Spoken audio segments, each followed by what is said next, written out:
Welcome to Tuesday, June 6th, friends. Friends, come on. Today we're talking about some chart-topping efficiency, first in amazing service scheduling, and Paul on a Windows talking Apple.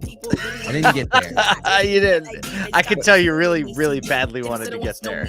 I wanted to get to that last part so bad that I was anxious about it. I wanted to tell everyone that you're on a Windows computer. I'm not on a Windows computer. Oh, you're on a Mac? Oh, that's yeah. Right. I'm on a Mac. You're So just you're in a room today. that sometimes has a Windows computer. I'm working from home today, and I'm at the desk. My son Miles, who's one of our editors, he's got his whole the things you spend your money on when you're a kid, right? And he's got these computers that he builds, and there's all these screens in front of me, and I'm not using any of them. I just have my Mac on a shoebox because it's a Windows machine, and it's I don't know what to do with my hands. So. But where's the command button? right. Look, so the command button's everything. You go from an Apple to a PC, and it's you just lost your life. You're like, what's control? I don't even know what control is. Never used that. It's so true. It's so bad. Oh, well, yeah, good to be here with you today. We got a lot of stuff coming out. We're really excited. We're just a week away from being in Atlanta for our live tonight at the Buckhead Theater. So that's going to be next Wednesday, a week from tomorrow, June 14th. Yep. And we have a whole list of speakers. We have the band from Nashville coming in. We have swag. We have amazing food. I believe it's being catered by the same catering company that does the Atlanta Falcons, I've heard. Yeah, I've heard that's our thing. Player stuff for the Atlanta Falcons. Yeah, not 26. Yeah, not the whole stadium or anything. No, which means we're getting the better stuff. I don't care about the whole stadium stuff. Yes, right? Exactly. and we're gonna have do a screening of more in the cars. We're gonna put on the full Live Tonight show. So if you are a dealer or work at a dealership and you're in the Atlanta area or can get there, please go to aso2x.com. You can get in for free. If you're an industry partner, it's only $49. We'd love to have you there. We're going to have the red carpet, really memorable night. And hope you can join us because it's going to be a real thing. Come on out. Hey, we are releasing new episodes of Auto Collabs. If you've been a part of the ASOTU-verse for a year or so, we launched Auto Collabs about a year ago. There's been ebbs and flows in and out of it, but we're running hard, releasing these really dynamic, slightly more long-form conversations, not quite Joe Rogan style, but a good 20 to 30 minutes, depending on the conversation. And they're just people that you need to meet. If you're around auto and want to know who the movers and shakers, the people trying and working on the hardest things or caring for their people the most, you're going to want to check out Auto Collabs. So today we've got a really, really cool Canadian named Devin Sully that you've got to hear his story and what they're doing up there in Canada. So check that out. It'll be online at noon Eastern today, streaming as well as on all the podcast platforms. So and it's Auto Collabs, COLLABS. All right, let's get into some news. Let's go. All right, Kia has retaken the top spot in its U.S. inventory efficiency scale, surpassing Toyota according to Cloud Theory's index, backed by a strong performance of the Telluride and the Sportage. Those are two amazing vehicles that are crushing it. Kia scored 155 on the index, while Toyota slid to 149.6. Lexus and Honda also made significant gains. So basically, this inventory efficiency index gives a score to auto brands based on active inventory and sales data relative to competitors. So a score below 100 signifies that supply exceeds demand. They have more cars than they can sell. And once you start going over 100, it indicates that the brand's vehicles are selling more efficiently than average, so that more people want them than you have, and you're getting them out to the customers. It's a good problem to have. It is, yes. And so, although that is the whole national score, regional scores can vary, obviously, with different reps and different dealers in different regions. But basically, Kia, Lexus, Toyota, and Honda are dominating, are winning in at least two of the regions across the country. So, I guess Kia has just really stepped up its efficiency game. If you look at the data on a day's supply of new car inventory, right, you see that that's the reality, right? These four brands are consistently low on the day supply and inventory. They're managing their day supply well. Their dealers are more profitable. I've talked to a couple dealers recently. They're like, man, Hyundai, Kia, I've got those stores. They're just running and gunning. Printing money. Top of my list. We prioritize a lot of their stuff in marketing and advertising because we know that customers love the cars. They're profitable.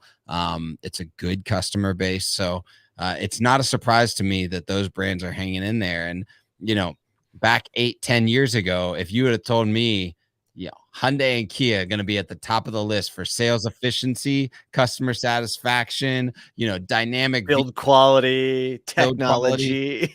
I'd have laughed you off the face of the planet. So kudos to a lot of the turnaround that they've had over the last 8 to 10 years and the stuff that they're doing in the market. Yeah, it's been amazing. Speaking of, I don't know, the turnaround. Signifies. We just needed it. We tried. Sometimes you just need one. Sometimes you just got to do it. There you go. The 2023 PSI Service Telephone Effectiveness Study by Pied Piper ranked the 17 largest auto dealer groups based on the ease of scheduling service appointments by phone. So how easy is it to get a service schedule or service appointment by phone? The eternal challenge. Pause. Challenge. Before you say this, before you go there, we've got a nail in the tire of our Toyota. Right now. Do you really? Yeah, not a joke. Slow leak, not a big deal, right? I'm telling you what. You want to talk about just a rigmarole of trying to figure out the chat platform and the calls, and does the person answering the phone call, and can I actually open the service scheduler on the website of the 3 local dealers to me? I mean, I get why there shouldn't have to be a study about this, but there is, because it is like I'm in the industry and I'm like throwing my hat. You're still having a problem. You're still having a problem. Do you know where the nail is? Do you know where the nail is? I know exactly where it is. It can be filled. Yeah, it's not on the sidewall. Yeah, it's $12.99 at AutoZone, and a little call with your buddy here. I could coach you right through that. Yeah, I know. You're like, no, I ain't got no time for that. There's a thing called time. There's a thing called time. It will be faster than scheduling a service appointment. Probably. So, group of the 17 largest auto groups that made the list, Group 1 Automotive took the lead. Our friends there with a score of 65 out of 100. I was like, 65 out of 100 is the top score. That's what it is. Followed by Berkshire Hathaway Auto that got a 63, and the Ken Garff group who got a 62. So basically, scores are derived from 39% efficiency or 39 quality and data points, and 62% of the score comes from efficiency, and 38% of the score comes on quality metrics. So basically they call posing as a customer, and then they start ranking it based on these. Of the 1,739 dealers included in the study, 13% had scores above 80, 20% had scores below 40. So the average was 58. Basically, here's a quote from the Pied Piper CEO, Fran O'Hagan. He said, customers who find scheduling service appointment difficult vote with their feet by moving to another dealership or independent shop, or postponing service. Postponing service is probably the biggest one, because there's not much better going somewhere else. Been postponing service since Friday, legitimately, right? In your family vehicle. It's my family vehicle, and I'm like, and it's so frustrating. Yeah, we're like moving vehicles. I'm driving that one because it's like I get it. I'm right there, So like the frustration is real, whether it be the online service scheduler, and this is obviously phone calls because Pied Piper like prioritizes phone call type stuff. But when you talk about just the ease and efficiency and the lack of ease and efficiency that it takes to schedule service, I would say, like, if you are right now not calling your service BDC or having your friends call your service BDC or whoever is answering your service phone calls a couple times a week to make sure and inspect that touch point, you just think about the number of people and the lifetime value of the customer on a dropped service phone call, and the opportunity that you have to make a great customer impression or fail at customer impression right there. That touch point, that moment of truth, as Anne-Marie on our team says, is so crucial to your long-term viability and success as a brand. I don't know what else you would want to inspect more often. So like, if you're not a part of this study, if your group isn't part of the study, if your dealership wasn't a part of the study, make the study on your own, because it is a huge customer satisfaction piece. It's the best way to like ruin a great sales experience Yeah, is to have a absolutely. really annoying service call scheduling experience, right? All of a sudden, it's like, you know what? Maybe I Yeah. didn't. I'll go to Yeah. somewhere else. I know. Well, speaking of amazing experiences, Stop. Segue. Time. If you didn't catch it at yesterday's Apple WWDC, so the Worldwide Developer Conference, the company Apple unveiled its much anticipated VR headset. They're calling it the Vision Pro, and it comes in at $34.99. The headset is over 3 times the cost of Meta's Pro headset and 7 times the cost of the most popular version. Headset features a high-resolution 4K display for each eye, impressive video pass-through, and advanced hardware interactions. Some of the really cool things that are able to happen is you can go between the real world and virtual views. So basically, like if you look at it, it's kind of goggles that have see-through ability. So you can actually like keep it on and still interact with the real world. Or it does look like you could go skiing in it. It does. Like everybody's calling it Apple's new ski mask, right?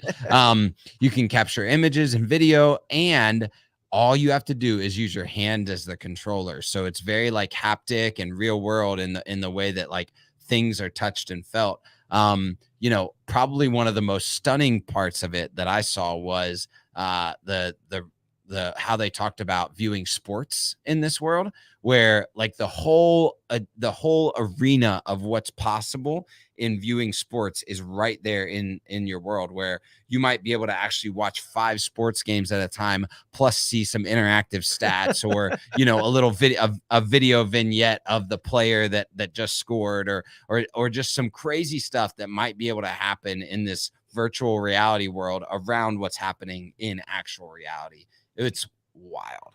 Did you know that? So when you put these goggles on, you can kind of see the user, like you can see their eyes, like you Yep. can like see true. Did you know that's a screen? You're not actually seeing through. Yeah, it's a video. It's Yep. a video. You're looking at a video of the person's face that it's capturing on the inside. Is It's that just unreal? I went between like looking at pictures of this on the website, like it's the goofiest thing I've ever seen, like just thinking of people walking around it. But then when I started to look at the demos, I was like, I bet the immersive experience is really cool because we have like the we have the PlayStation VR goggles, and my son has the Meta Quest goggles. And I was like, oh, I'm not putting those dumb things on. And then you put them on, you're like, okay, it's pretty awesome. Yeah, Right, and so I love the fact that it's $3,500, right? it's more than my first car by a lot. Yeah, but when I look at Apple, I always see them just going hard on value and price and just being like, nope, we're going to make the absolute best thing that nobody can touch right now. We're going to price it so that only the people that really, really want it, that can afford something, that can engage with it at a super high level, can afford it first. It's the way they can make it. Now, Apple stock reacted going into the event. Stock was getting bid up, right? Because people were really excited about it. When it was released, the stock price went back down because obviously it's very clear it's going to be a while before this is a mass adopted product just because of the price point, for starters. And like Apple's been working on this for a long time, and they did kind of make a concession and say, we're going to release the product even though they felt it wasn't really up to like the Apple experience because it's got a tether for a battery. There's some things that are very un-Apple about it. But that's what it takes to move things forward. I bet it's a pretty amazing experience. Maybe I'll check one out at the Apple store. I'm not ponying up $3,500 to do this just yet. Not a chance. Well, there were some other cool things that happened yesterday at the announcement, like the what? You don't think so? You didn't feel like? Look, the new iOS. Here's the two things in the new iOS that I think are just magical. I knew you were going to bring up an iOS thing. Yeah. So the first thing is like, do you ever get those voice memos in text and you're like, oh, is it going to transcribe them? It transcribes it there in the voice memo in text. So you don't have to worry what's behind that creepy voice message that you have no clue what's about to happen in the room full of people that you have no clue what the person, like our friend Brad Pascal, put behind that dang voice message. You have no idea because just Al, who is our event director, just like 2 days ago, he sent me a voice message like, "Guy's probably on the run," and then they sent me another one. I responded in text, like I just don't read them because I don't have time or I'm somewhere where I can't. Yes. And I finally was like, "Hey," I was like, "If you send me a voice memo, I'm not just use voice to text. I'm not going to see." I was like, "Actually, it'd be easier if you sent me a voicemail." I can't believe I'm going to say that. Right. Yeah, because it transcribes. So now that'll transcribe. The other piece that I think is amazing is when someone's leaving you a voicemail on an Apple phone on with the new iOS, is when you send it to voicemail, it will in real time transcribe that voice message on the screen with that person's photo up and allow you to bump in and answer that call as they're leaving a voicemail. That's old school call screening. Remember that feature? Isn't that unbelievable? Yeah, it's Call like sending screening, a like, voicemail. What are they well, talking about? Boom, hit them. Listen, Brian Ortega is watching the stream right now, so I'm going to say this for him because you know the life where you would come in or someone would call on the old school phone and you'd let the voice, you know what I mean? Like, and it's the through the whole answering house. machine. You got Hey, the three kids, voicemails. there used to be a Someone thing go called pick an it up. answering. No, kids, there was literally an answering machine. I know. And it was set next to your phone. I know you know this, but there's a lot of people in here that never had one of these. And it would sit there next to your telephone on the table. And when someone would call, everybody would be like, "Nobody pick it up, nobody pick it up." Right. And then you'd wait to see if it's someone you wanted to talk to, and then like you could pick it up, and everyone knew they were getting screened, right? Yes. Hello, I know you're there. It's so perfect. Yeah, the other piece of that is you'll be able to actually set what your ring visual looks like. So like you can set the screen that comes up if someone else has an Apple phone, you can set what comes up on like everybody else's phone. So like your little vibe and your little like the way your name is set and stuff cool. like I'm that. excited about that. That's I'm a big excited branding about that. play. Like that's a personal branding play. You know, Yep. I love it. Going full sunglasses. Kudos to posture. Apple. If you haven't gone to apple.com and you don't have that, you should check it out because it like here's how you want to tie this down right before we get a little too crazy.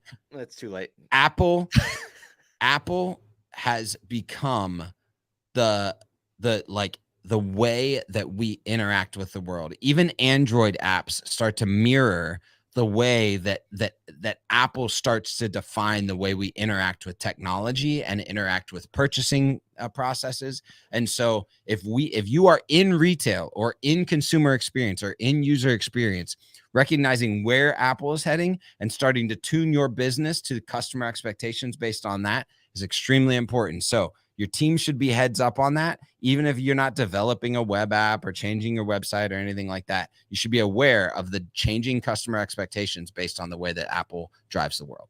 There you go. Boom. I think that's Hey. a show. That's a show. Had to tie it down. But today's a Tuesday. Say we got customers to serve. Doesn't matter if you're in VR goggles or in the real world. People matter. Get out there, serve someone. Let's go.